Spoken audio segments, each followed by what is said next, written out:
Good evening, everybody. Welcome to tonight's stream, where we'll be discussing everything we learned at Giga Berlin, at GigaFest, the experience that we had. Unfortunately, Will's not with us tonight, but we do have Andrew Alves here with me, who I'll just bring on now. He from our runners group. Say good evening, Andrew. Josh. Evening. We do also have Aidan, who also came along to Giga Berlin as well. So, evening all. Hi, Aidan. Evening, guys. So, first of all, how was it? How did we enjoy it? Yeah, I thought it was a great event. It was a bit bonkers going over there for like one day. And of course, there was a lot of COVID stuff to sort out. And I finally got my second test result back. But yeah, no, I think it was well worth it. It was a special event. Know very well, lots of people wanted to go. By the number of people we knew that actually tried to get in with no ticket, which was interesting. And they were being really diligent on the door, weren't they? They were checking everything. Have you got a ticket? Have you got a COVID? Have you got your COVID pass? Have you got every? I mean, they were being very, very diligent. So, but no, it was very, very interesting and quite a privilege to go, really. Yeah, great fun. Great fun. Always interesting to do anything on a Tesla specific basis, but this was kind of a bit more international than usual. We were sort of like the far-flung bit of Europe arriving. There were some German owners groups there, the Swiss, the Austrians, sort of Germanic side of the dominant ones, if you like, but there were some other guys too. And I think it's one thing that's worth mentioning up front is, in a way, we were kind of there by accident rather than by design. None of this event was intended to preach to the already converted, to provide us with info or insights or snippets or whatever. And it's quite important to think of that. And that's why it was also fairly well controlled. Giga Berlin has obviously made huge progress in a very, very short time, but it's not done so without any opposition. There's been lots of comment and controversy locally about the forest that was cleared to make way for the site, and you can just see the whole of the established German auto industry waiting for Tesla to trip over its own shoelaces in this regard. So one reason that we are amongst the only people telling you about this is there was no press invited at all. It wasn't about that. It wasn't selling anything to the wider world. It was simply to do right by the local residents and people of Brandenburg, that particular part of Germany in which Berlin is sort of centered, right off in the former East Germany, and to sort of explain to them how this very impressive edifice was being created, future jobs were being created for them and their families, and how it was going to that. So it really was the general public. You even saw people who had never seen a Tesla before in front of going, what's going on here? So as a purpose thing, therefore, it was not about us. It wasn't really meant to be about us. All the same, since some of the German residents are also Tesla owners and are in the German Owners Club, they kind of lobbied for a little bit of a modest presence. And I understand that's how we got, obviously, our scrupulously randomly allocated tickets, which I happened to win one of. Well done. Very clean that process. So we thought we'd pay that back a bit just by chatting today, to the extent people wanted to know anything specifically about what we had seen. There've been some posts already. Will has given a sort of sermon from the Mount version of his but we thought we'd chat through that today, and just give you our thoughts and scroll through some pictures and possibly even take some questions if the tech allows. Yeah, perfect. And just to pick up on that point, actually, I think one of the things I found really interesting was because I kind of got caught up in the fact that we were there. I was with owners that I'd seen before and things like that. And for a moment, I actually forgot that it was just locals. And I was seeing people coming out of the Model Y for the first time on the test track and being blown away by the speed of the acceleration of the Model Y, and it built such a buzz around that. And it took me back to my first experience in the Tesla and seeing that, and it was brilliant to see, absolutely brilliant to see that from the local owners. So I was going to say, I don't think any of us queued because there was a massive queue, wasn't there? They called it the Model Y experience, but basically it was just going up really fast up a test track. I don't think any of us did it because we've all experienced it. But yeah, for the locals and the people that were there was a massive queue for that. And I think they were queuing for at least half an hour to have that experience. But it was good that most of them did it. Yes, we did meet Oliver, and I believe Oliver's even watching. So hello, Oliver. Evening, Oliver.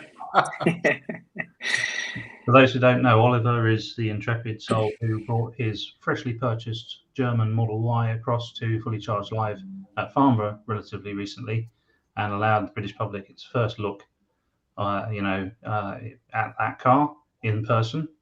Obviously, we now know also that there was a press car, which some other people have been doing some reviews on today that have come out along with the ordering news. But Oliver's a champion. He also gave us a lift back to the hotel after the event, so we didn't have to try and get the night bus with Will Feely, which was which he missed. Should I understand was a very interesting experience for him. Well, Oliver gave Will and I, because we both flew in, which I know some people were a little bit disheartened about, but anyway, we both flew in late Friday night, and he picked us up, and we had a bit of an experience on the Autobahn on the way to the hotel. But anyway, Model Y will do over 130. We can confirm that. So just before we move on to the talking about the factory, which is the next thing, it's probably a good time just to highlight the Owners Group's chosen charity for this year, which was chosen in memory of our much loved Naj, as most of you will have met at events previously. So if you did enjoy Oliver's Model Y at Fully Charged that side, if you do enjoy tonight's stream, giving it a couple of quid on there, that would be great and much appreciated from the club. So Aidan, moving on to the factory tour then. So if we can have the pictures up. I thought one thing we might start with, this is an artist's computer rendition actually. This is what the whole place will look like when it's fully commissioned, the landscaping has been reinstated and so forth. This is actually from Tesla's career site, where if you want to apply for one of the many jobs going, you can find a link, not just for German speakers as well, by the way. If you fancy quitting the UK and going to work in Germany, you can. So this is what we end up with.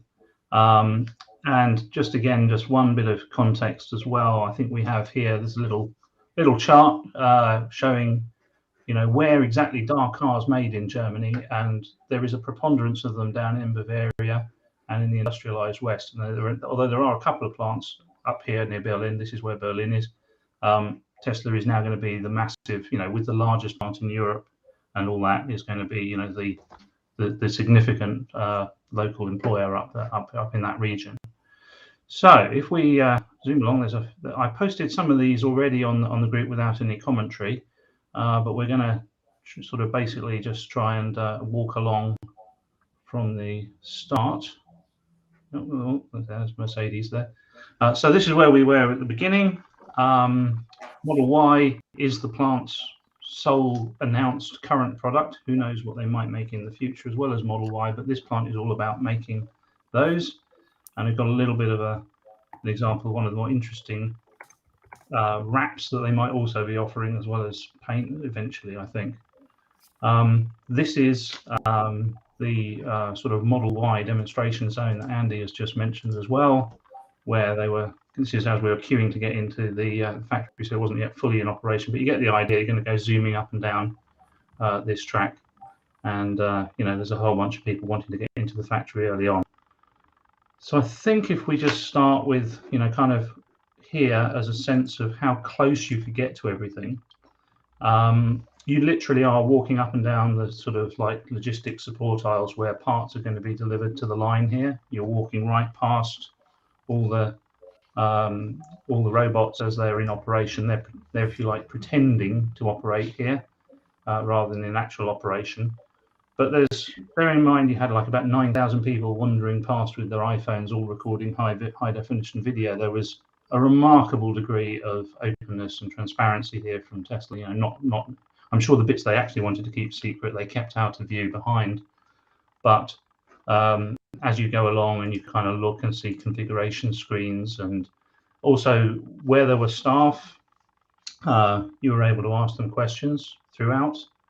And I think that's also why Will didn't emerge for about 4 hours from the factory tour, because he just had to keep talking to everybody, which has informed some of the comments he gave you earlier. And just add to that, Aidan. So just for a bit of context, because we're having to play these videos without sound. There isn't much to the sound, but there was a clear and distinct hum coming from the robots as you went around, which I found actually quite nice. And it was kind of it was surreal just to watch everything in motion. If you just looked around, there wasn't a single part of the factory that was still. Obviously, as Aidan did mention, it was, everything was just in a demo mode. But I can confirm it did take us a long time to get around. There was myself, Andy, and Will. I think it took us close to 4 hours, literally. That's with no exaggeration, to do a 1.5 hour tour. So we certainly got our free tickets, money's worth. And the staff, I have to add as well, not just in terms of the show and the transparency on show with the video and allowing recording and everything. The staff was very open. Obviously, I'm sure they were sharing only what they were allowed, but there was a lot of things that we found out on the day that I wouldn't have expected staff to give us information on. Andy can probably expand a little bit on that. We learned quite a bit just talking to the staff as we went around. Yeah, it was almost unreal, really, wasn't it? I mean, sometimes they would tell you things and we were almost open-mouthed at the candor that we got out of some of them. And definitely you learn a lot more by talking to the staff. The other thing that really struck us, I say us because we kind of going around in a group, was the amount of the amount of staff that spoke really good English, and then B, the amount of staff who actually are English. I would have said there was at least 3 or 4 members of staff as we went round who were definitely Brits, who have moved over to work at this factory, which is very interesting. All experts in their field. So yeah, I found that very interesting that people are doing that. Yeah. So we had a few things that we will try and get to, but I think one of the things we want to start with really is the sheer scale. You walk around this entirely new built building that was bare forest about a year ago, and it is absolutely enormous. And some of the kit that's going into it as well, you know, this is like the turbine hall at the Tate Modern, say, before they put turbines in. You could imagine it would have been a big empty space like this. Well, this is also it. Now this item here in the middle, which itself is effectively a 3-story building if you judge by the scale of the people walking past it. This is the stamping for making from relatively simple sheet metal blanks these sort of rather more complicated formed shapes.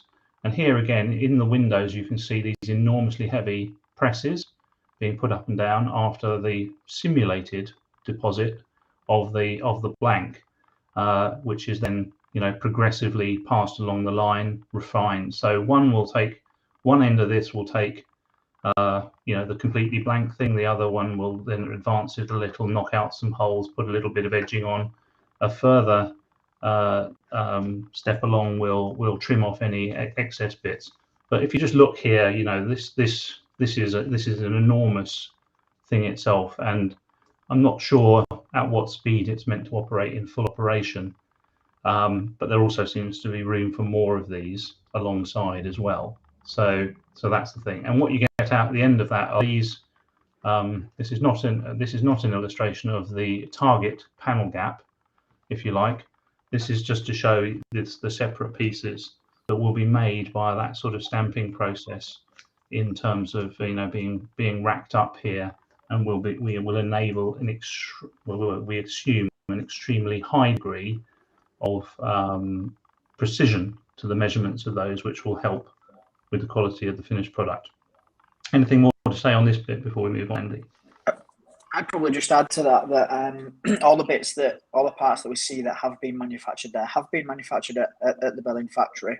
However, they are pre-production units, so these won't be used in vehicles that Tesla are able to sell. They're not allowed, so it will all be melted back down. But everything was labelled. I imagine it's fine tuning, it's testing, it's everything else. But it was interesting just to see how much they've got there already and how much work they've been putting in. And the staff did confirm to us that at the time they have tested the production of both left-hand and right-hand drive parts throughout the factory as well, which was interesting. Again, something we didn't expect to find out going through the tour. Yeah. I mean, one comment that did come up, or one question lots of people are asking, and they got slightly different ranges of answers depending on who you asked, is how long until you actually start making cars? And I think the way that we would summarize it is that to start making some cars, they could, because of the way they've already got to, they could do some within a week, say, if they were allowed to, if the permit were given. But how long to sort of ramp that up to full production is another question entirely. And sort of Elon, when he eventually showed up for the sort of like some Q&A from the platform, sort of rehearsed that line as well. So, to some extent, they could already make a car today if they were permitted to. But clearly the idea here is to get to making basically 500,000 a year from this one plant. Okay, so if we move on a little bit, this is simply just following around the order of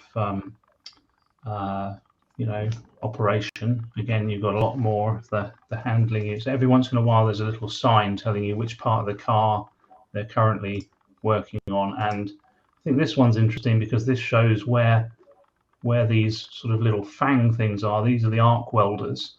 So if you imagine a couple of parts have been placed down onto this jig, and then the robots come along and they, with precision, arc weld those precise joints that are meant to be done. This is, the machine making the machine in Elon's phrase, and it is quite staggering to watch.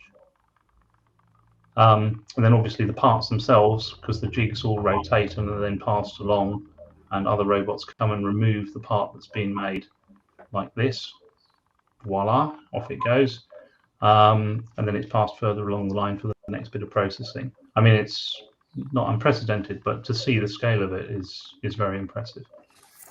Aidan, can we just go back a couple of slides? Because that body in white, if you go back one more, yeah. Can we zoom in a bit on that? Because that, going over, that had an important piece of information there on the right, where they say we aim to produce a car body every 45 seconds, which is what, if you calculate it out fully, I think it's 700,000 cars. But actually, Elon did respond to a tweet on that, saying in reality, with downtime and all the rest of it, it's actually 500,000 a year, allowing for, it's literally not going to run 24/7 flat out all the time.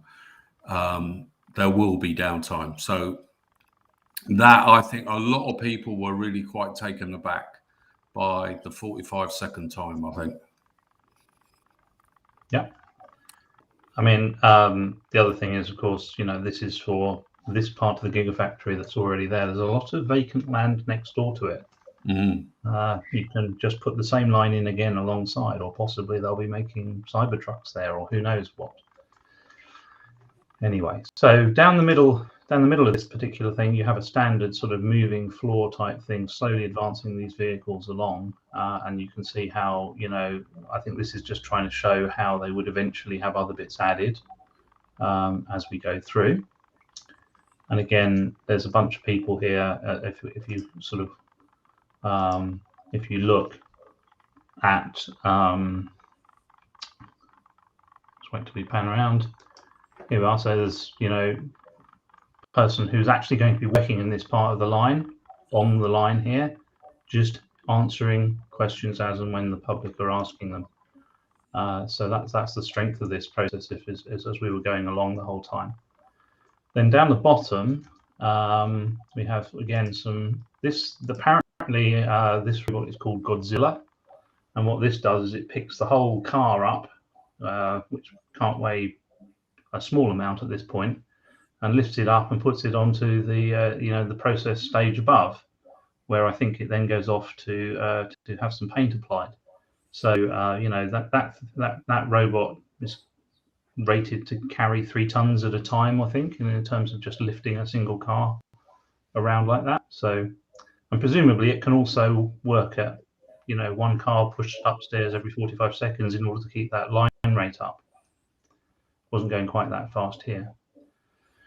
Then we did see a few sneaky things down in corners. Every once in a while you'd look between something, and I wasn't honestly any good at spotting what are meant to have been the main Easter eggs, like the secret red paint and so on. But every once in a while you'd see something hidden away down the bottom of an alleyway, glimpsed between 2 other things. These very much under wraps in baker foil, these cars. So who knows what exactly they're looking for. But paint is a major part of the story. So I don't know if Andy, you want to have a little intro to this.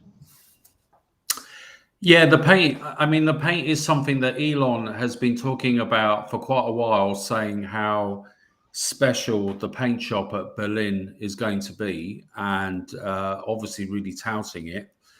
And to our kind of delight, really, we got talking to a guy and realized that he was very senior in the paint shop, if not the manager of it himself. And of course, he's a Brit.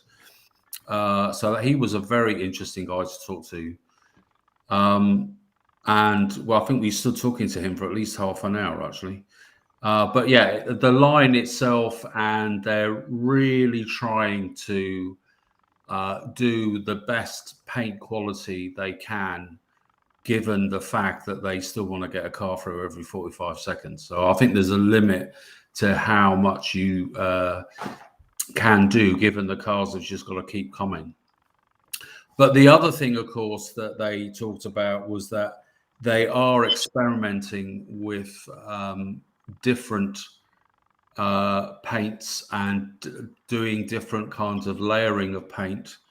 And there are going to be some new colors.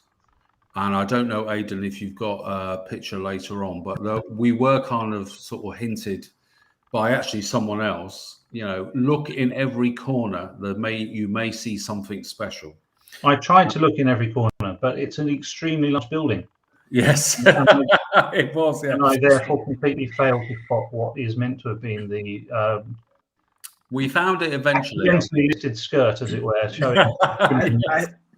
I think before we found it, we did see probably 3 or 4 others before. And I thought, is that the colour? Is that the secret colour? Yeah. And we were looking everywhere, and then we were sort of thinking outside the box. Maybe not that there's a car fully painted. Is it this? Is it that? And to be honest, we was looking at cars that had a primer applied and all sorts, thinking that there was some sort of nice colour. And eventually, we spotted it, which. It was. I'll let Andy explain it because I think it's going to be your next car colour if it indeed does make it, isn't it, Andy? Yeah. Well, actually, I mean, I think several people have tweeted about it, which was about a year ago. There were pictures taken of a Model S that was reputedly Elon's personal car, and it was in this sort of plum crimson, dark red, sort of burgundy type red color. And basically there was a Model Y in a very similar color sitting very far back on the line, sort of half covered. And that was kind of the hint. And then someone else on Twitter, I believe it was Alex Voigt, who's a German Twitter commentator of Tesla, he suggested there's a new blue coming as well. But absolutely, if you can find it. Sorry, talking to Josh here. But I don't think we saw the blue. There was kind of a car lit in blue, which I believe, Aidan, you may actually. Yeah, there's the red. Yeah, that kind of plum. It's sort of I think people were calling it crimson, weren't they? But yeah, it's very, very similar to that pic of Elon's Model S that was seen about a year ago. Yeah, tough to see. But of course, what we don't know is if that color is replacing colors, if it's going to be additional to the 5 colors we have now. And this video was interesting because I actually turned around and said, "Oh, was that filmed in China?" Thinking that it couldn't upstairs be filmed, and which the reply was, "No, it was filmed here in Berlin." So this is actual film of test cars going through stages of the paint dip. Yeah. So what's happening in this picture as well is rather than spraying paint on slightly randomly, the whole car is dipped with a charge applied to it, so that the paint is sort of, if you like, attracted onto the metal. I can't remember exactly the phrase for that. It's either cathode or anode. I can't remember which way around it is.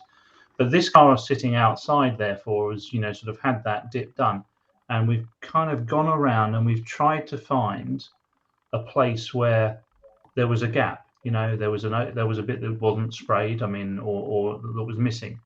And we just really couldn't find one. I spent ages kind of trying to look around all the lips and all the little flanges and the places that might ordinarily get missed, and it just wasn't missing. So here also we'll come to casting in a bit, but so this is the front cast of the car. So this piece is made in one go, but also it's got some complexity to it and some structure there to save weight.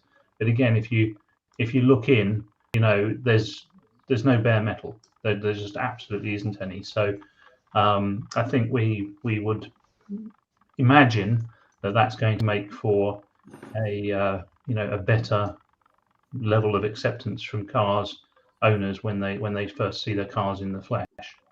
And then this is some of the areas about where the paint shop is lifting and things are going around, and what they're trying to do, the stages of cleaning off the metal, preparing it, then actually coating it with the electrocoating. That's the phrase I was looking for, or kathodische Tauchlackierung in German.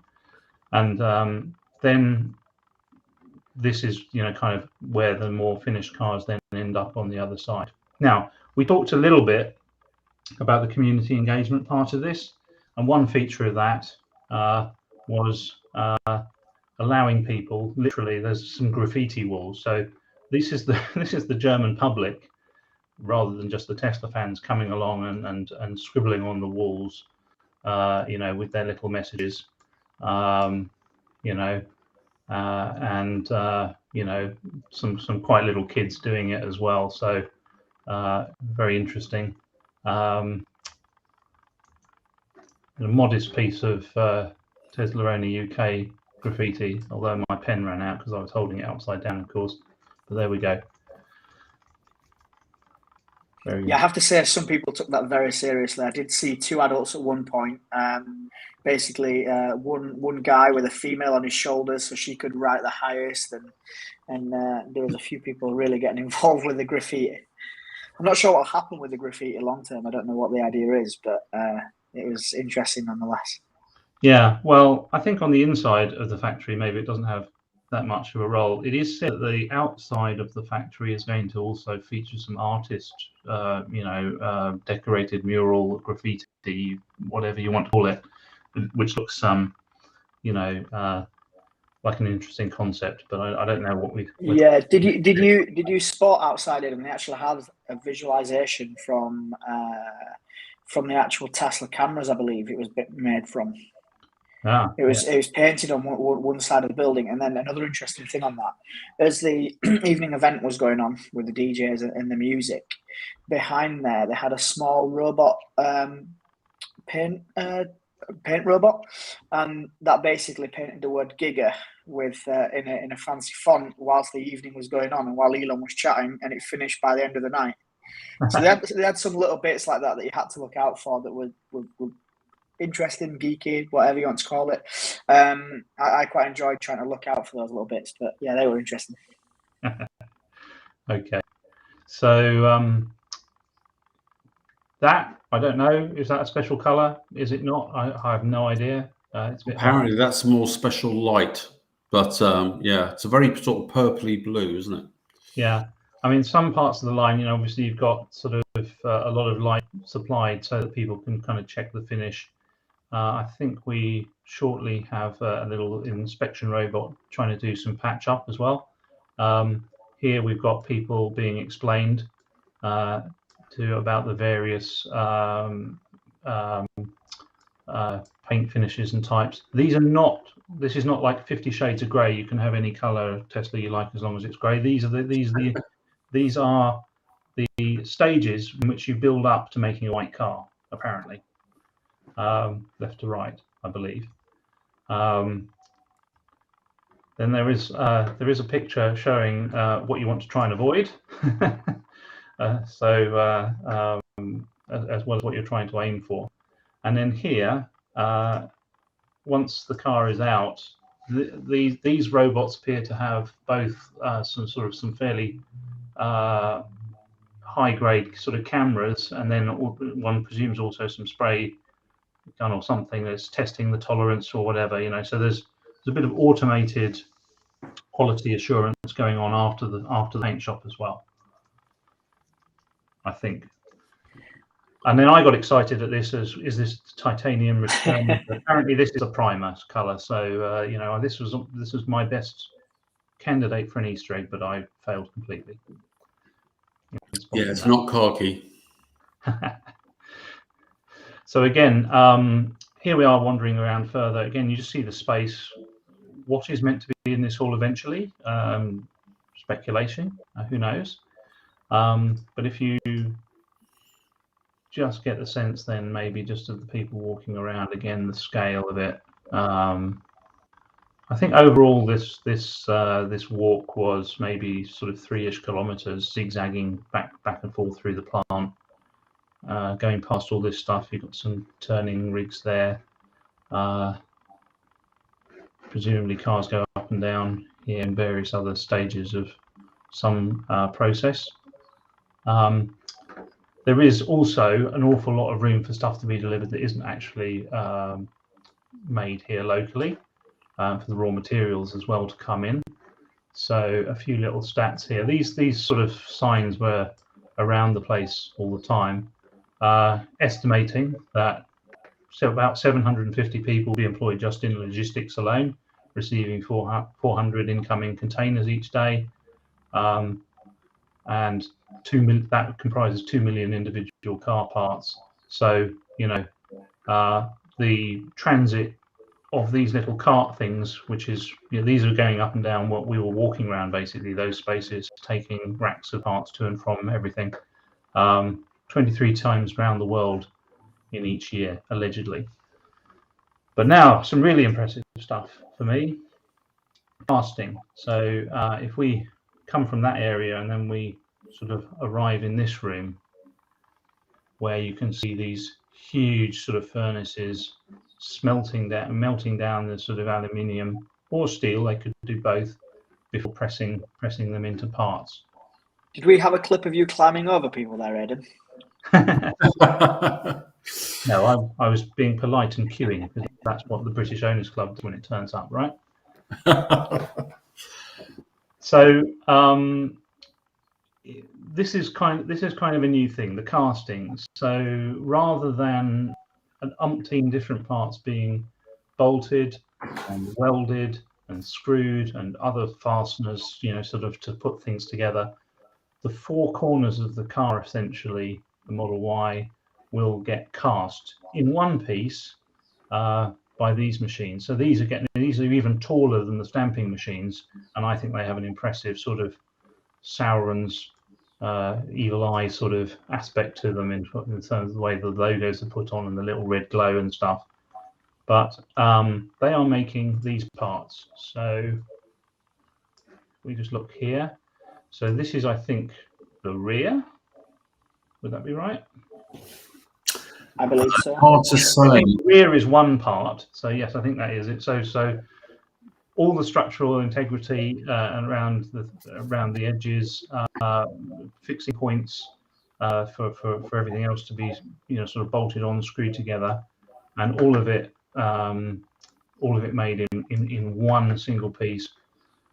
Aluminium, 700 degrees, injected into. This is like literally dinky toy stuff, die cast solid metal components. And this is the mold, or this is one of the molds. And if we zoom in, apparently this half of the mold weighs in at a mere 50 tons.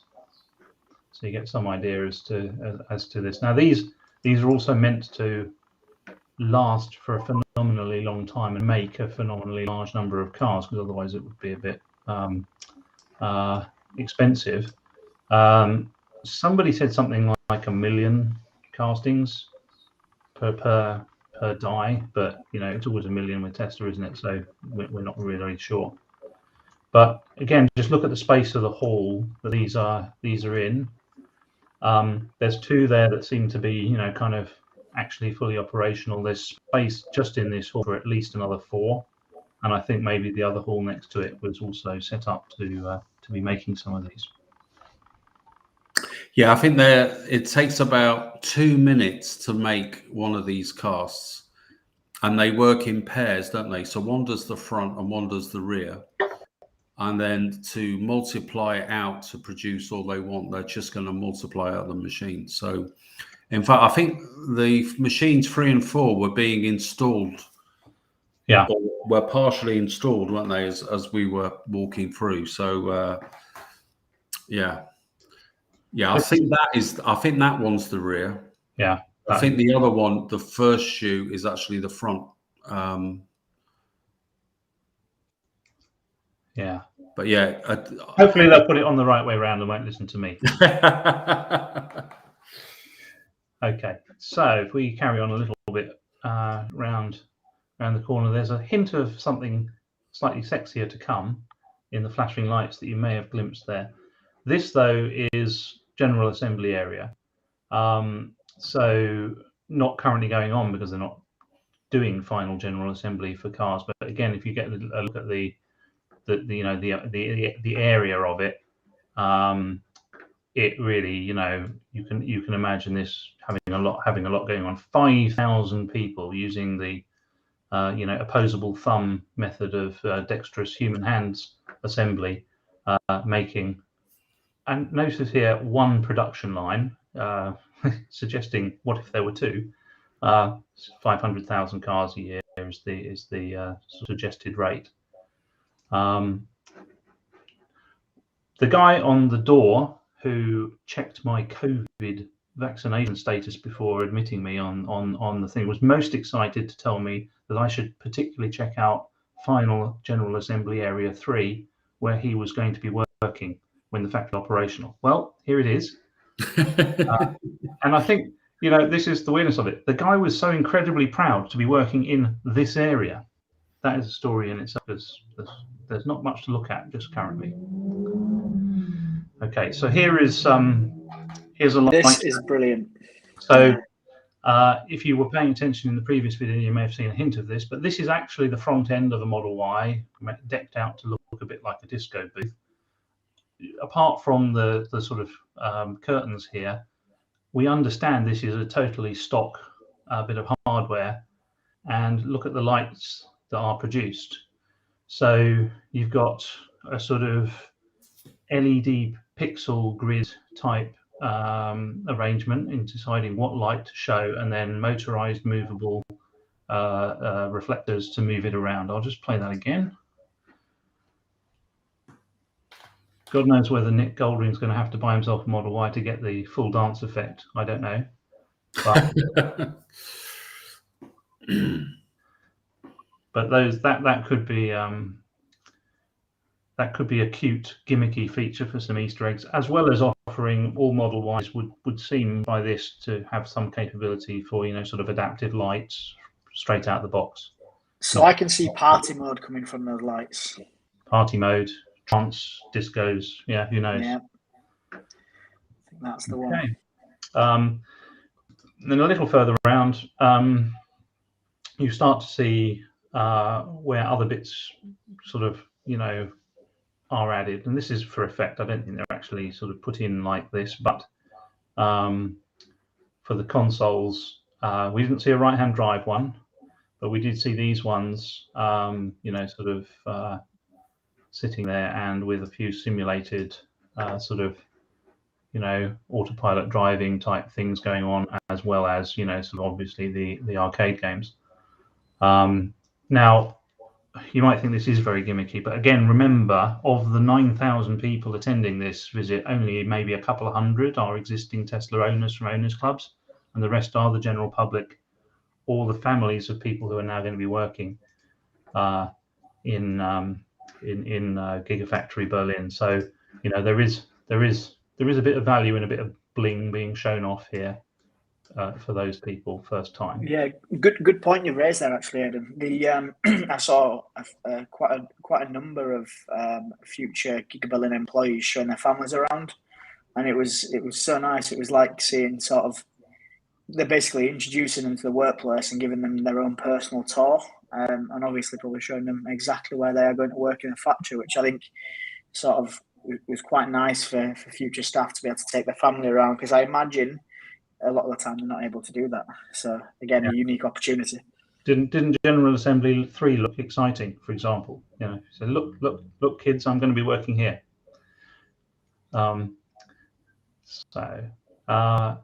Seats.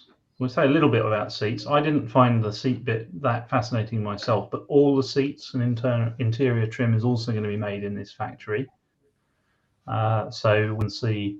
There should be the ability to marry things up quite neatly. There also was, I'm not sure if I have a photo of it, but there was a particular section for third row seats. So if you're wondering about Model Y in Berlin, will it be made in the so-called 7-seat version, or 5 plus half a seat version, as I would call it? Then the answer is yes, they are set up to do that. And then you have a little bit of a hint here as to how your body shells are going to match up with the powertrains, also, of course, made here.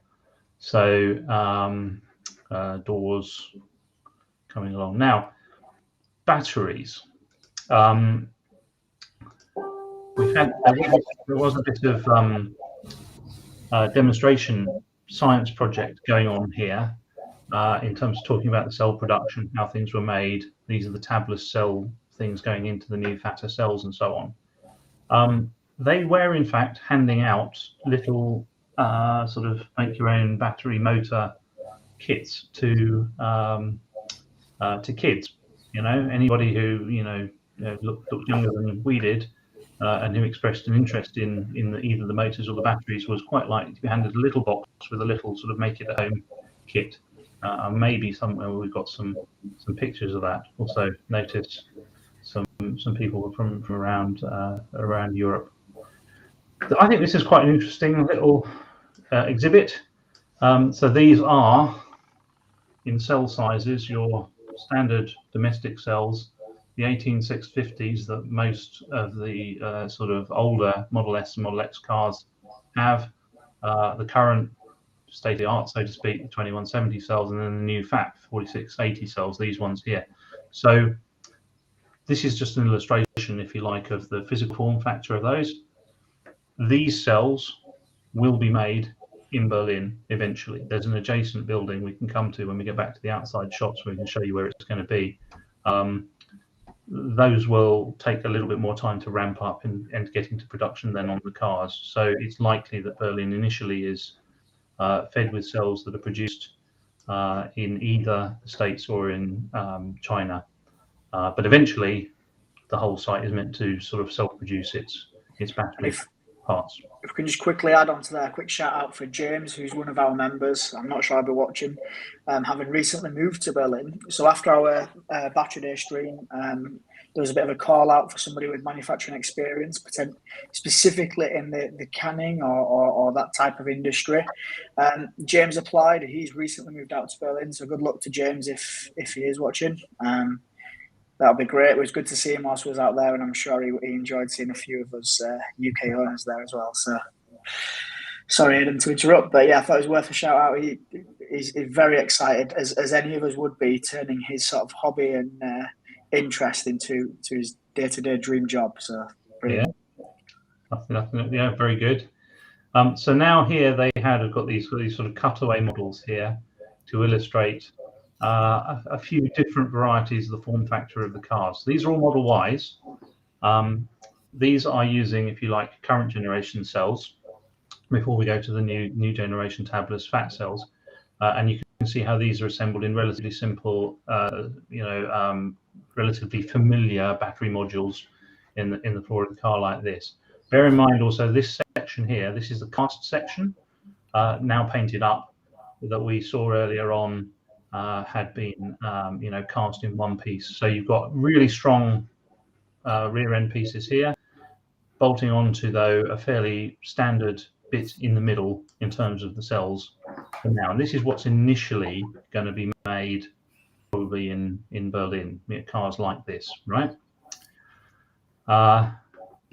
There is a little bit, they talk here about, the in-house bit of the cells, but this though is when it's taken a step further, because you'll see here these cells now are the larger, fatter, denser energy, greater energy density, but lower overall weight cells built into a different standard of battery pack, again with the casting on the back, but then here you have the more structural component in the middle. So side by side, I'm not sure how well this is going to fit on the screen exactly, but you kind of got like what would, this is sort of like where it starts and this is where it's going, if I can use that phrase. Any other comment there, Andy, before we go on? No, I think it's good to see a bit later with the 4680, which of course is what's on the right, is to see what they would recall the structural. I assume you've got a picture of the casting front and rear with the pack in the middle, because the thing with that pack is the implication is that whole thing is almost going to be sort of glued in to become a really, really solid, strong structural part of the car. I mean, and of course, this isn't new. This was all announced at Battery Day over a year ago. So in a way, Tesla aren't actually showing any or announcing anything that's new. The difference here was we could see it, because on Battery Day, you couldn't see it. Here, you can see prototypes and they were showing them off and we could look at them slightly in awe, I think. And that was the huge difference. But yeah, I mean, basically, it's almost exactly as they described a year ago that they're trying to work to. Is that it? Yes, that's it there, isn't it?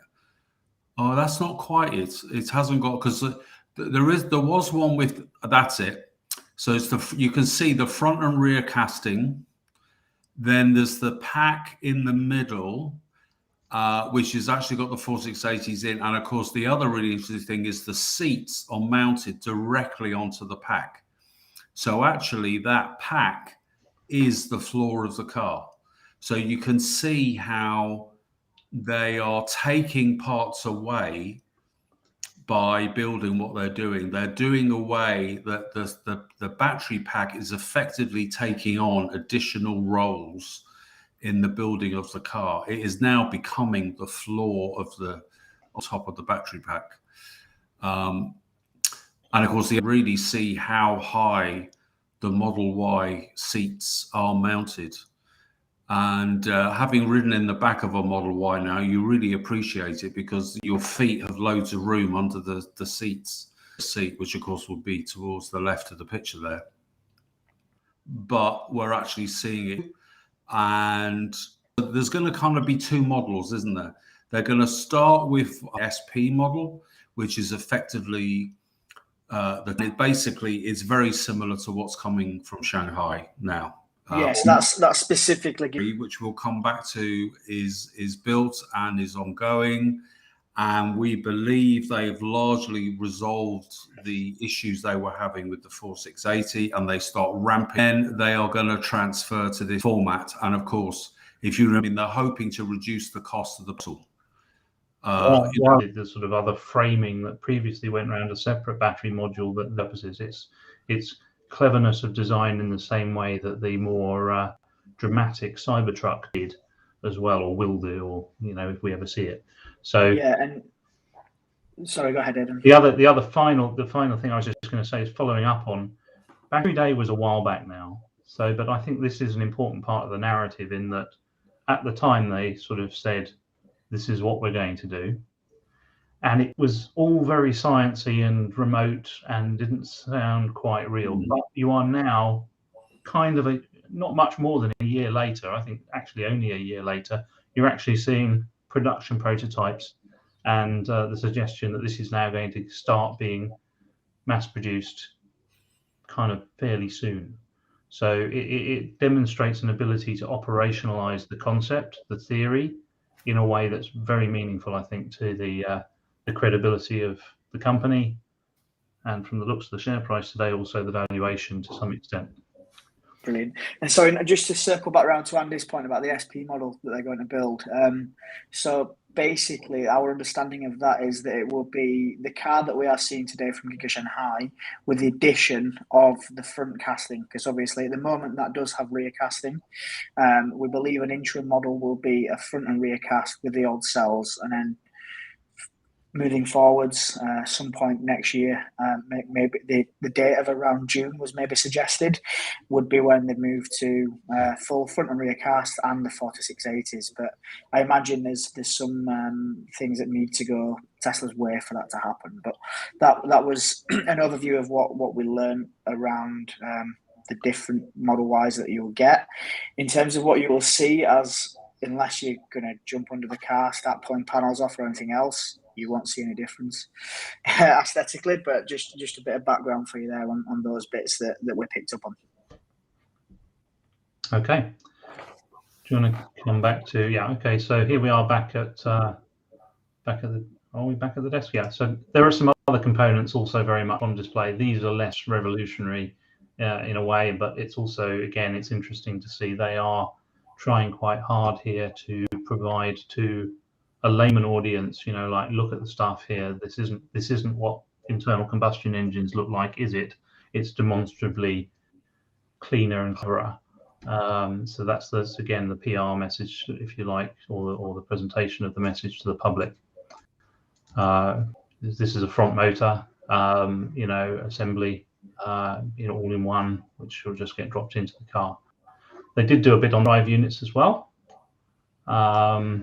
explaining how these things are done. You'll notice each time there is one of these signs, there is a little. The first stat they mention is how many jobs, how many staff.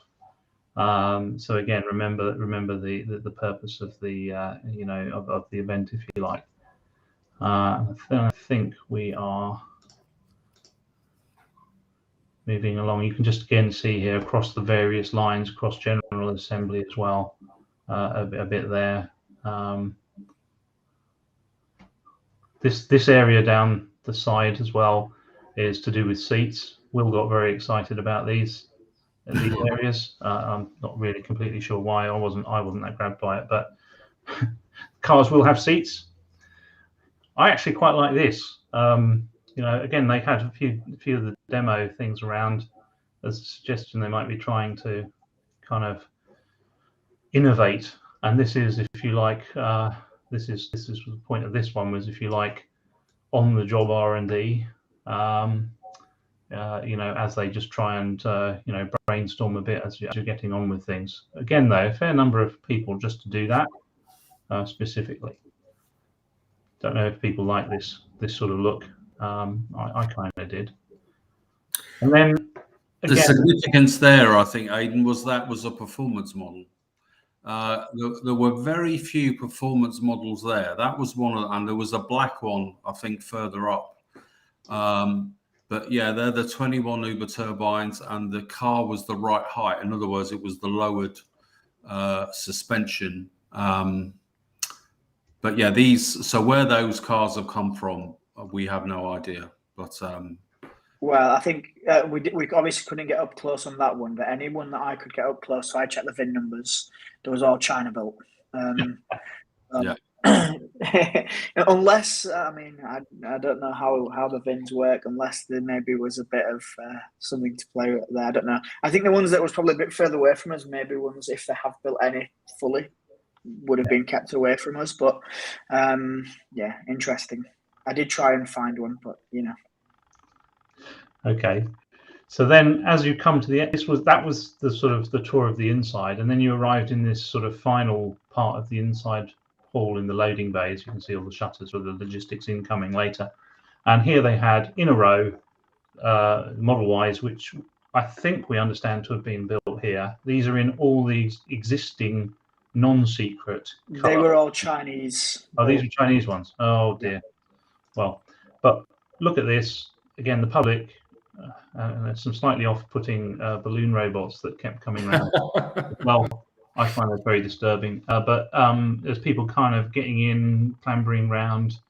There were a lot of Tesla staff occasionally swabbing down the cars, to try and disinfect them. I guess you see the Tesla service guy there, not trying to maintain a polish. He's just COVID cleaning off. There are some familiar faces or eyes if you know them, and we also tried out, this was people trying out the boombox mode, which is kind of new from the point of view of the UK, but sort of like the projecting out external sounds of your choice according to what's on the screen.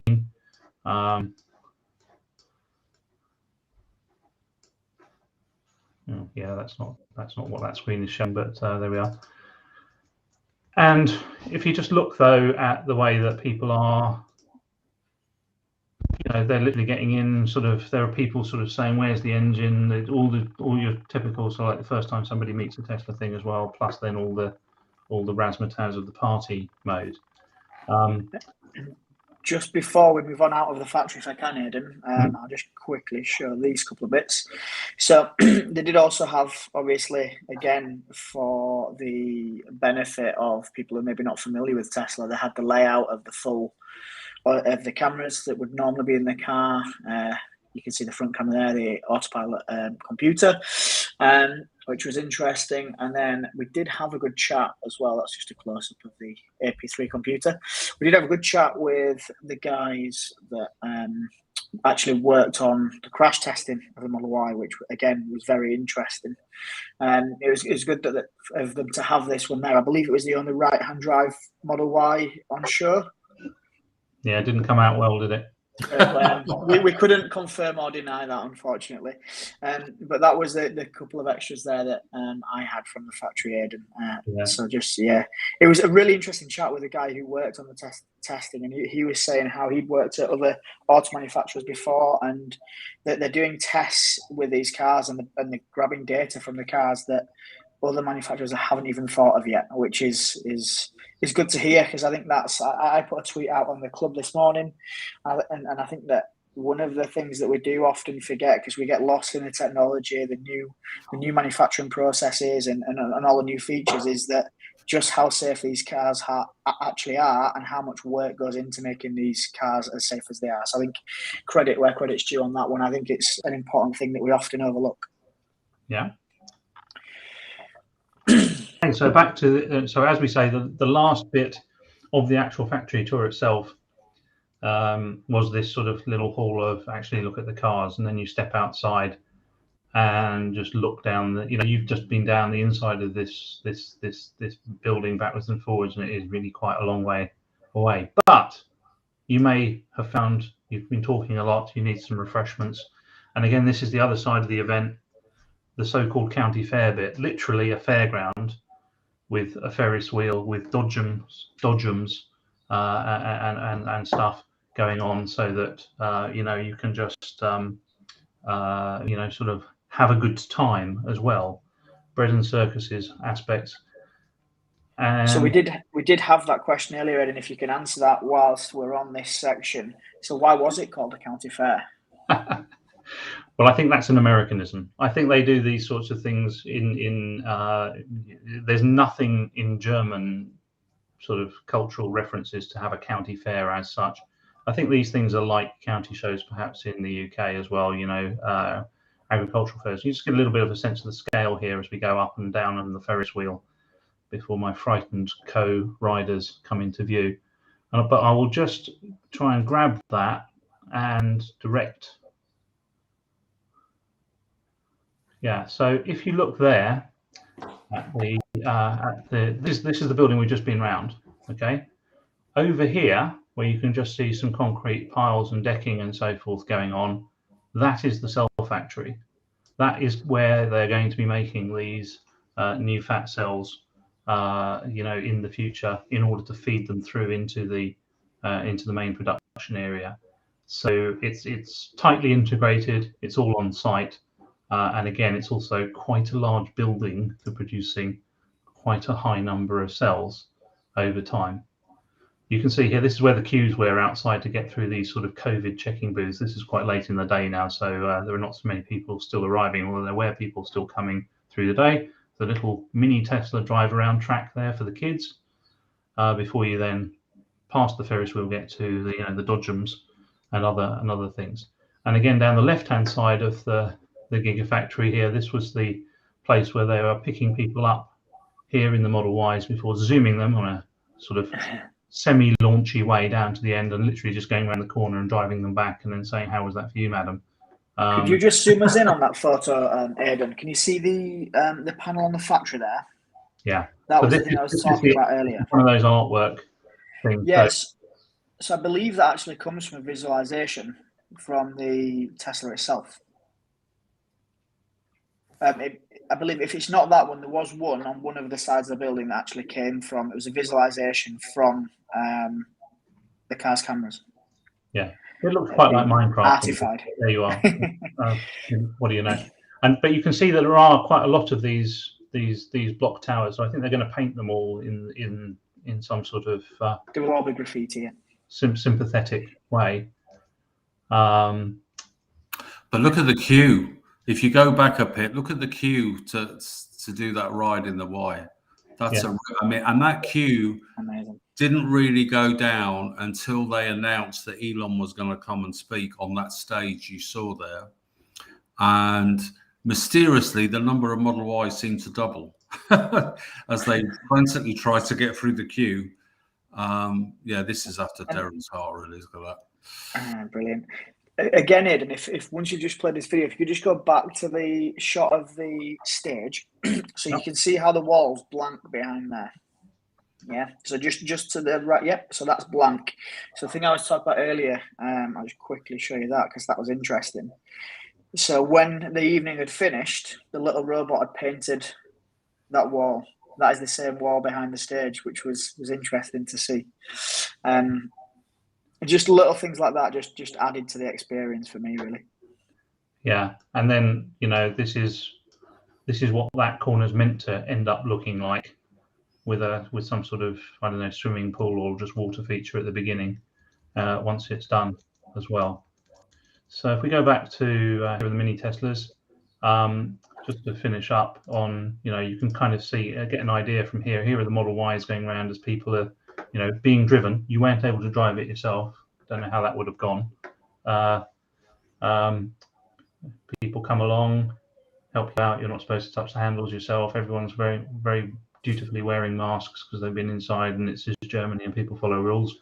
And off they go. And then the next people jump in and do the same experience. And they were doing that all day. And here again here's a better view of the line, if you like, as Andy was referring to. Even though now the cars, there are more Model Ys in circulation. There's just, still people want to try them out. Here are those damn robots again. There was a DJ on the stage, and then eventually we got to, sort of like clearing the stage of the DJ. News from Elon coming soon. Put your questions now on Tesla Twitter, and here he is. And he did give a bit of a speech, partly in German, which was appreciated, although very hesitant German at times. and gave the the message. When he went into English as well, they were trying. Not all the AV stuff worked very well. I'm sure somebody was shouted at as a result. But whenever he was saying something that was the potted answer to a question in English, sort of the surtitles did come up, just like at every good opera above, to give you it in German as well. Given that not all of this crowd necessarily would have spoken the perfect English, that we met people who could. So that was kind of that from the thing. I think I would just also say one thing, because we've arrived at the end of the trading day in America, and Tesla stock has closed today at $843, which is up 3% or $25 from where it had been overnight. Now, it only just broke through the $800 mark fairly recently. The all-time high is about 880.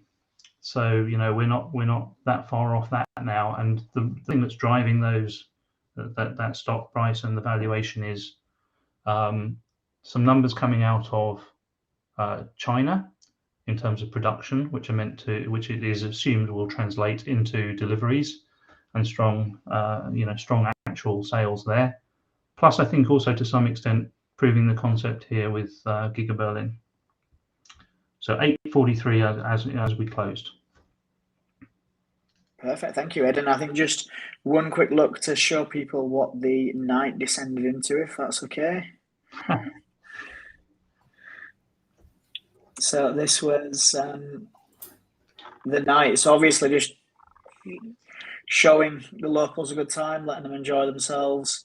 They had what I'm told is 3 very famous DJs in Germany performing their sets. But if I just scroll us back actually to that point, if you just see on the end of the A of Giga there, you see the robot painting. So that was the thing I was talking about going on all evening. But yeah, as the evening went on, I think the locals really enjoyed it. It was good to see the Tesla staff then come back out as they finished and the factory closed and what have you, and they had a great time as well. So that was brilliant. So that wraps up sort of the factory side of everything. And I think the next thing we're going to move on to, I think Aidan's just going to take us through how the reception of the event actually went in Germany for the locals, how they perceived the event, and then a bit on the approval process and the final approval. So I'll just pass you back over to Aidan and give you his screen if you're ready for that, Aidan. Yeah, sure thing. So, one thing as you went round is you were looking for yourself, but also you would occasionally be hearing other people talking, who were not the Tesla owner, and they were sort of generally saying, "Oh, this is very impressive. This is new. Did you know this?" sort of thing. Though there wasn't a lot of, there wasn't international press there. I think there was some local press. So this is a story that was published the next morning, or maybe later that night, in the local paper, if you like, the Evening Standard, if you will, of Berlin, sort of quality tabloid, if you will, and first look in the new factory, and a quite positively received story here. Obviously, Tesla have no way of controlling what the press would write up. They've gone right down with the desired key messaging, talking about the jobs to start with, what's going on, opening the doors for the first time, letting people see inside, despite the many critics, both from residents and in terms of environmentalists and so forth. In the Q&A with Elon, he was at pains to talk about tree replanting and water conservation charities, and the fact that the factory itself does not use a lot of water, which is kind of obvious, but he did restate, and so on. They go on talking here about how popular the event had been, how the queues had been building at 10 in the morning. It talks about a typical American family day out. I'm not sure if this really is one of those, but that's how they wrote it up. The speed of the cars, 4.4 seconds to 100 kilometers, this sort of thing. A little bit of the thing. This is Godzilla the robot, that we talked about a little earlier, talking about what's going on there. And then, according to them, Elon Musk, begrüßt Besucher auf Deutsch, was the highlight. The highlight des Familientags, the highlight of the family day was Tesla CEO Elon Musk personally coming to Grünheide and kind of explaining, despite problems with his AV technology, which again, I'm sure Elon won't like seeing that in the article, but he said as soon as somebody brought him a microphone that actually worked, he got going and spoke in German. Brilliant stuff. We're very happy to open the doors to you. So this is, this is a local paper, if you like, that didn't have to swallow a party line that Tesla wanted people to understand, but they have very faithfully sort of put that out. And I think this is kind of typical, that people just did appreciate the effort, the courtesy, the openness. It was very obviously much more transparent than anybody else in the German car industry would be about a production facility. So I'd leave it there for the comment on the local reaction. One interesting snippet, just in terms of product and production, which came out of the Q&A while Elon was on stage. Somebody asked him kind of what products exactly are you supplying from this factory and to where? And so, officially speaking, this factory is only making Model Y. But he used a particular phrase a number of times to say Model Y from this factory will be provided to Greater Europe. A very specific reference. So I think he was carefully using that phrase to indicate not just Europe, meaning the EU. I think that also does mean Britain, very, very specifically, and Norway, I would have thought, and other EEA countries too, maybe even Switzerland. God help us, So, so if you were wondering, if you were in the queue to configure an order of Model Y today, where might it come from? Well, I think actually, if you're in the early orders, you're probably still getting a Chinese-made car on the volume side if it's in right-hand drive, but eventually Giga Berlin will be making right-hand drive vehicles too. Did something happen with Model Y orders today or something, did I hear? Apparently, and there's been some comments on the screen. Have you not been watching your own live stream as we've been Sorry, I've missed the chat as I've been concentrating on what you've had to say, Aidan. Yes. Elon also made the point again that it is stupid and not environmentally good to build cars and then transport them halfway around the world on ships. And in fact, I think he even said they almost struggled to get all the ships they needed for the last couple of quarters.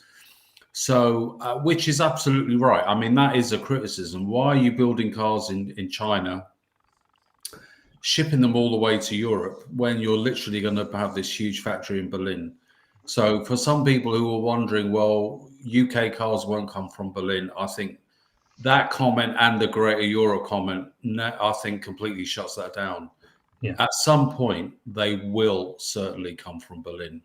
Yeah, there is an interesting... is when that point is. There was also the fact that they have already produced right-hand drive components as well in Giga Berlin for Model Y. So it's all but confirmed that they will come from there. It's just as and when the factory ramps, I guess, because that was another thing that Elon, he said throughout many times, and he made sure to mention it at least 2 or 3 times in his talk as well, was that getting going with production is easy. Reaching scale and scaling up is hell, basically. He no longer used the word hell. He said hard, super hard. Super hard. So maybe not to say production is hell. Yeah. But I also think there's one other interesting tactical choice for Germany here about where they choose to supply Model Y from this factory at the point where it reaches real volume production.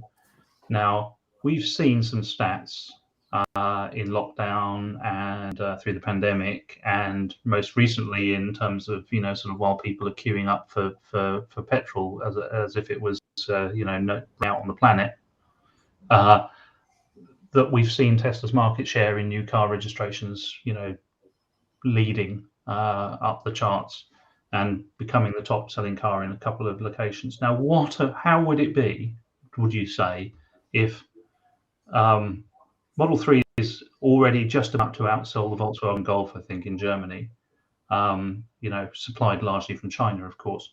So How would it be once this factory is actually up to speed and running, if not only where Model Y at some quarter or other to become the best-selling car in Germany, but to do so with cars that were also entirely made in Germany? Would that not send a bit of a message to legacy auto? So I just wonder if in future that goal they might defer the UK cars for a little bit so they could seize that prize. Or maybe they're not that proud. I don't know. I think they might be though. Yeah, they're kind of building the factory in the mighty German auto industry's backyard. That is what is very interesting. Aidan, can I ask one further point of view? Because we talked about this, I think, on the Sunday morning, actually, which was, how do we think Tesla are going to get these cars out to deliver? Ah, yes, right. And you had some very interesting, bearing in mind that Tesla already building, they're extending, I believe the train station is already there. So the factory actually has a train station already. They're expanding the train station to help bring workers into the factory. But you had some more thoughts on this. Yeah, so if we just go back briefly to the number of staff that were mentioned on every placard you went past, there's a tiny little village which is adjacent to the Gigafactory. They can't all live there. Quite a lot of them are going to be living in Greater Berlin, which is, sort of a good sort of 20 clicks away. Good commuting passenger rail services are key. But there is already a rail service supplied to this site.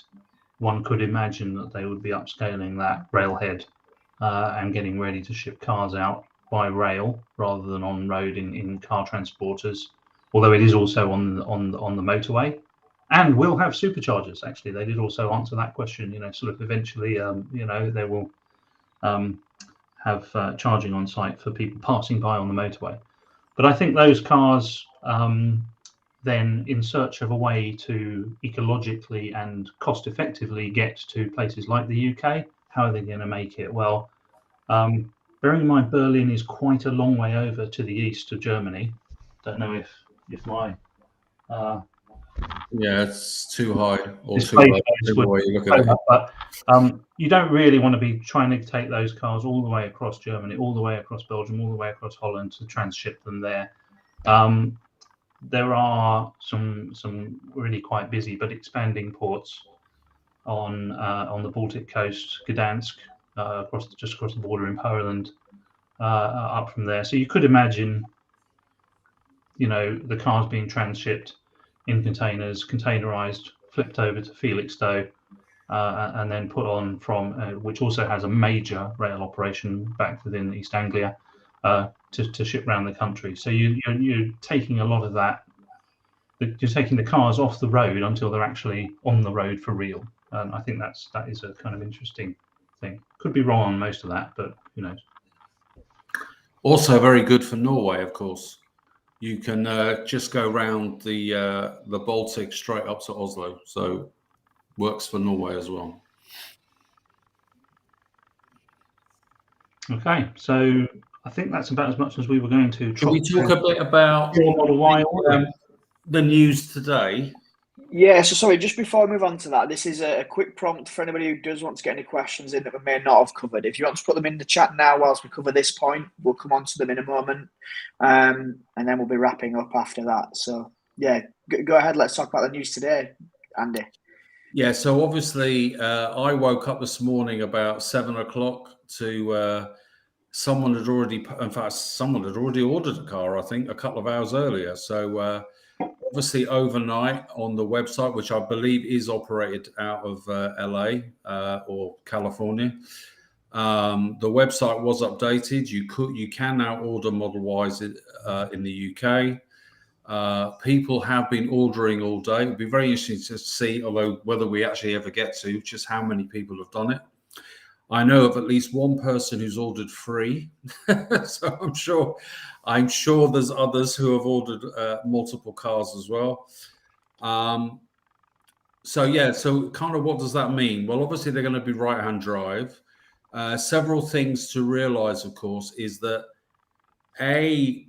the first car is almost certainly coming from Shanghai because Berlin doesn't have its permit yet.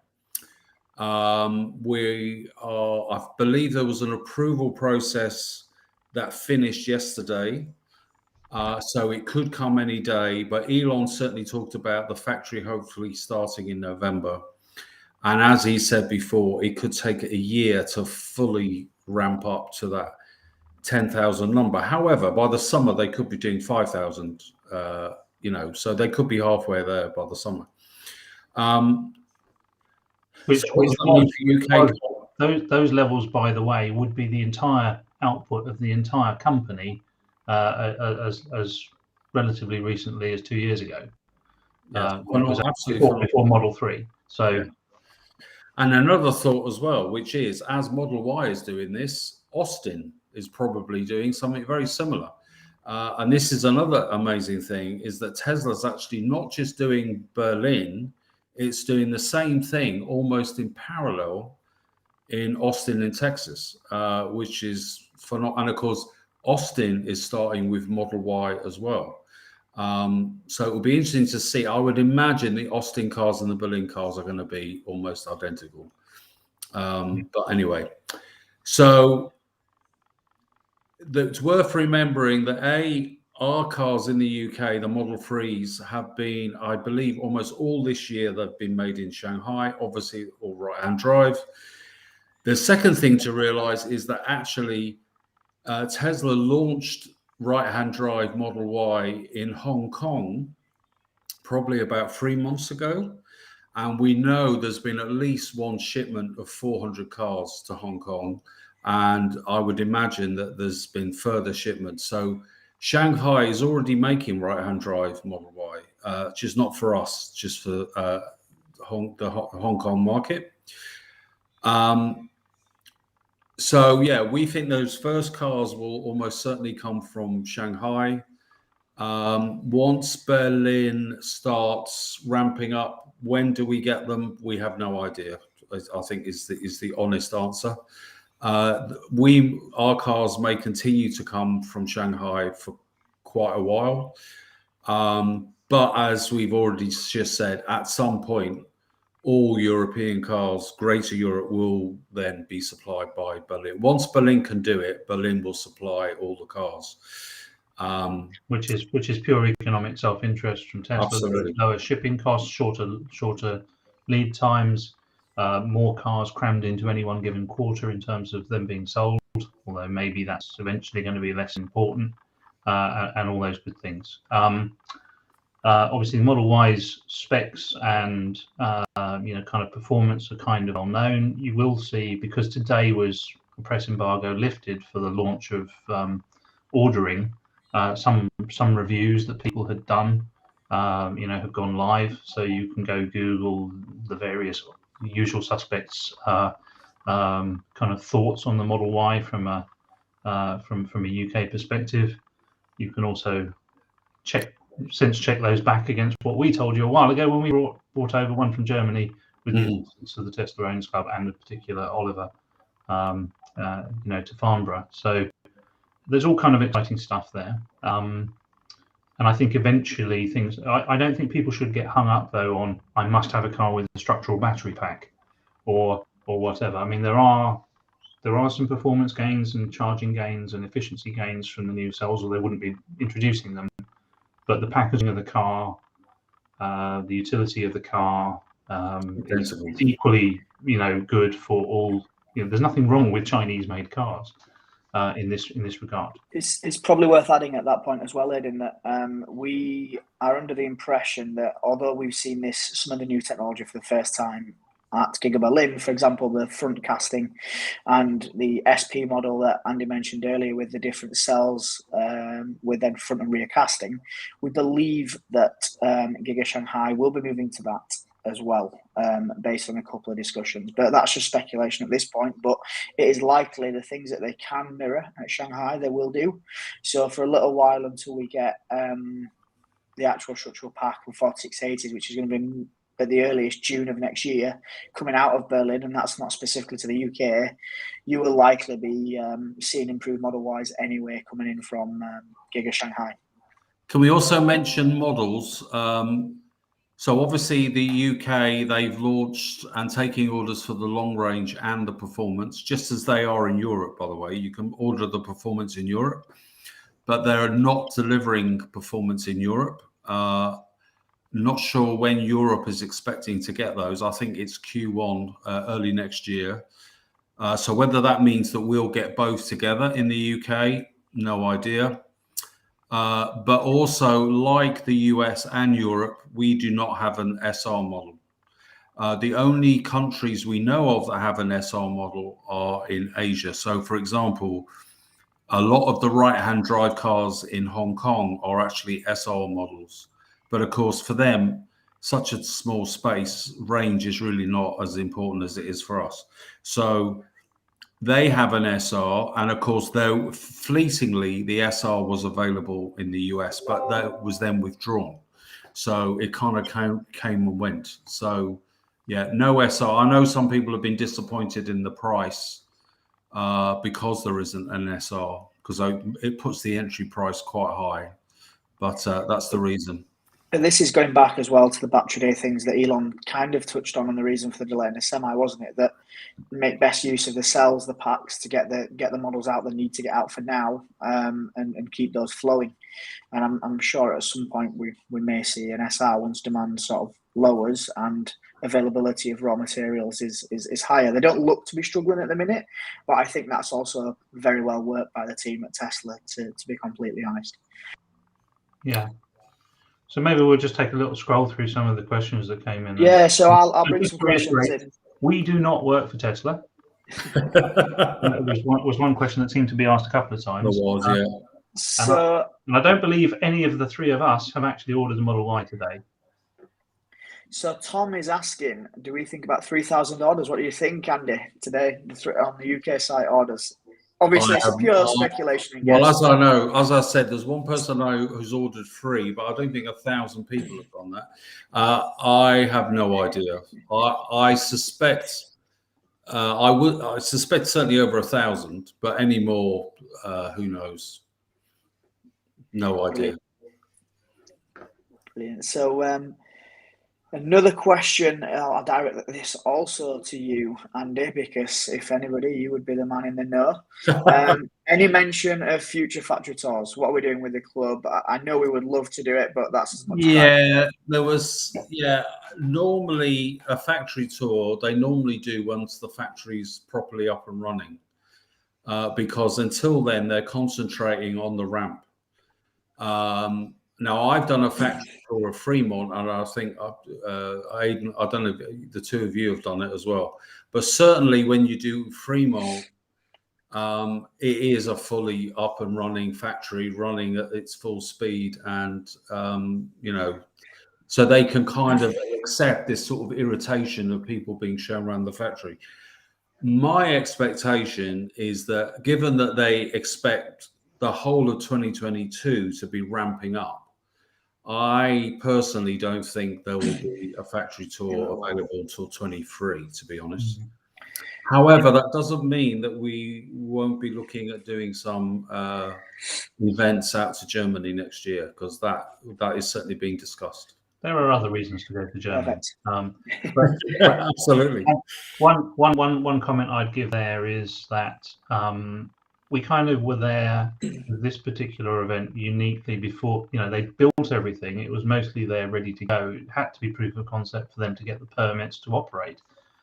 And yet it wasn't actually producing. So it was that one of these unique moments where you get to, it's like doing the private view of the gallery before it opens to the public. Yeah, very much. Yeah. That was what that was. However, the scale of the building, and the fact it's been built from scratch, and also the height of it, I wouldn't entirely rule out the possibility that there's some sort of capability is there for taking people around an overview from above of the whole production line going on, because it's a very tall building as well. So who knows? You can rest assured though that once they are feasible, the owners club will look at running something.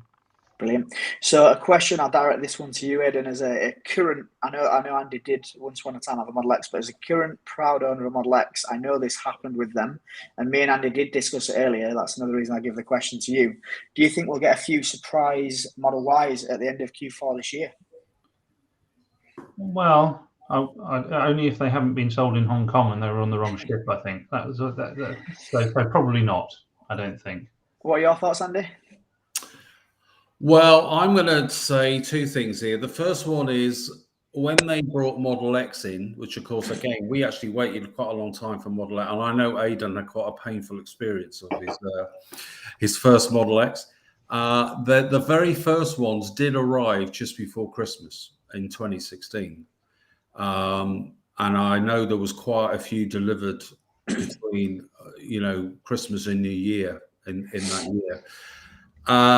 I'm not so sure they will do that. I suspect if I was a betting man, I would say February, the end of February, March. In other words, a bit like a normal quarter. So, they'll be built in early January. They take 5 or 6 weeks to steam around. And then mid-February, we'll start to see them being. I would have thought that was a much more likely, but don't say that a few hundred may not come in before Christmas, because who knows? Yeah, agree on both those points. So I think this question's for me from James, because I was the one that drove back. So James is actually with us today, who I mentioned earlier with the battery day and moving to Giga Berlin. So hi James, good evening. Yeah, the drive back was long and seemed a lot longer than it did on the way there, because obviously didn't have the excitement of getting to Giga Berlin. I think I arrived home at sort of 4:30 a.m. having set off at sort of 9 a.m. from the hotel in Berlin. So yeah, it was a good drive. Had a great time. Absolutely brilliant to do the road trip and the tour, and good luck in Berlin. When everything finally gets up and running. Can we answer this question about the ride? Because now maybe I'm used to a harder ride because I have a Model 3 Performance with the 20-inch wheels at the moment. But certainly the Model Y rides and drives very similar to a 3. Obviously, it is a slightly bigger, heavier car. What I think is happening with some of these people like Bjorn Nyland is that they have been testing other cars like the Ioniq 5 and ID4, and they do have a much softer suspension, and the Model Y doesn't. The Model Y is very much like the 3. It's not an air suspension; it's a coil suspension. But I find it perfectly comfortable. I mean, I've had 2 rides, quite long rides this weekend which Oliver gave. And Aidan, you also rode in the car as well. I mean, did you find, it's not going to approach a Model X, obviously. It's a completely different vehicle. But I wouldn't say it was an uncomfortable car, but... No, I think it's perfectly fine. It's nicer than most other cars, right? I mean, there's a danger here in comparing these models as if they're somehow equivalent. They really are not meant to be. I see occasionally people are saying sort of like, "Oh, I've got a Model X. Would a Model 3 or a Model Y suit me?" As if the likelihood is not. No, I mean, if you have and like a Model X because of its space and its utility and the sort of packaging of it, you're probably not necessarily going to automatically love the Model Y. It might equally well be a great car for you. You've got to treat them as different things. I thought, I think the car that Oliver had was not a performance car, but it was one where there'd been an unlock done. The performance boost had been software unlocked, and it was pretty nippy. Certainly the way he manoeuvres in and out of motorway junctions. There was plenty of gone in 60 seconds about it. So. Yeah, and I think I discussed this not in the exact same context, but with Model 3 versus Model S, because the trip we actually did, I did it in Chris Griffin, one of the members, I drove with Chris, and we came in his Model 3 Performance. So I'd driven from down to Milton Keynes in Model S, jumped into a Model 3, and I have to say, doing that trip across from the UK all the way to Berlin and back, I see a lot of people saying, well, the Model 3 isn't really a motorway car, it's not really a cruiser, it's not great for long journeys. And I have to say, there was not a moment that I was uncomfortable. It was absolutely fantastic. It absolutely ate the miles up, and it felt comfortable. Would it have been more comfortable in a car with air suspension? Maybe. Was I uncomfortable in the Model 3? No. Would I have been more uncomfortable in probably a number of other cars that are on the road that people find perfectly adequate? More than likely, yes. So it's quite a difficult comparison. And I think there's a few people in the comments sort of touching on what you were saying, Andy, that these people are testing cars back to back, different types of cars. And not only that, don't forget, they have to find talking points. So at times they are overly critical for the reason of a talking point. I'm not saying that's everybody, but not like us at all. We're very succinct, yeah. So one thing, actually, while we're just talking about comparison between models, there's a couple of comments here or questions in the comments asking for whether any insight into planned Model S or Model X or new facelifted original cars, so to speak, coming to the UK, and the answer is simply no. This not only was only about Model Y to the extent it was about a Tesla model, it was only about Berlin as well. So you can't, I think you would perhaps need to look out for the upcoming earnings call following, for information about that, or as people actually start to get some delivery dates firmed up for those who actually have ordered them. That's much more the way to do it. But slightly against what was just mentioned, there are some things on the Model Y that will be better than people have got on current Model S's and Model X's, like the sound insulation through the glass, doubled up glass, and this. So that was kind of noticeable. I have a big rattly 2017 Model X, which I'm going to get some sound insulation put in actually, but single pane glass. So there is a bit of that, and whether you think that's just the cars evolving, yeah, and as they evolve, and in some ways it is true to say some of the features that the old OEMs have, Tesla in a way slowly sort of finding out. Performance boost, absolutely, because the car we were driving around, or we were being driven in last weekend, has that performance boost. And it went like the clappers. And as Oliver reminded me, I did drive that car in the UK. Thank you to Oliver. And driven. Yes, well, I actually drove it before the plant event. And yes, it drove. As I said, I've got a Model 3. It felt very Model 3 like. Very, very model. I mean, obviously, the dash and everything is identical, but the whole feel of the drive and the steering was very, very. If you drive a Model 3, it will feel very, very familiar. Yeah, perfect. Brilliant. Well, unless there's any last questions, I think there is just one I would pick up on. Actually, it seems quite a useful question from Wilkin Lee. So Wilkin Lee, he was just asking, given that we were talking about the castings, what happens if you prang the car? Because that's quite heavy and expensive parts in one single piece, right? So I don't know if Josh, you can switch back to the photos for a moment. I just want to illustrate something. Yeah, of course, yeah. From what I'm I've currently got your news article, not your photos, Aidan. Oh, okay. So hold on a second. Let's just try and... So this was something we did discuss whilst Aidan's getting that up. We did discuss at Giga Berlin, didn't we? Because I think it was quite a hot topic question. So here's the photo we showed earlier, just to illustrate sort of like the paint finish. So it's the front casting, and what you'll see from that is that there is still a sort of sacrificial, low impact sort of impact area in front of that. So if this stuff gets compromised, you would want it changed because it's starting to get towards the passenger cell. But up here, for a modest frontal collision, you've got something else that will give away before that. and I think there is some hope. This was something that was mentioned in Will's write-up of the his walk along the the production line and the discussions with people. I think it's worth mentioning as well, the two bits you see there on the front, Aidan, they're actually there to protect the car. So that's part of this whole problem. The two sort of bits that look like two prongs coming out the front, they are sort of behind your bumper and what have you. They're not designed actually to protect the passenger, but to protect the car at this point.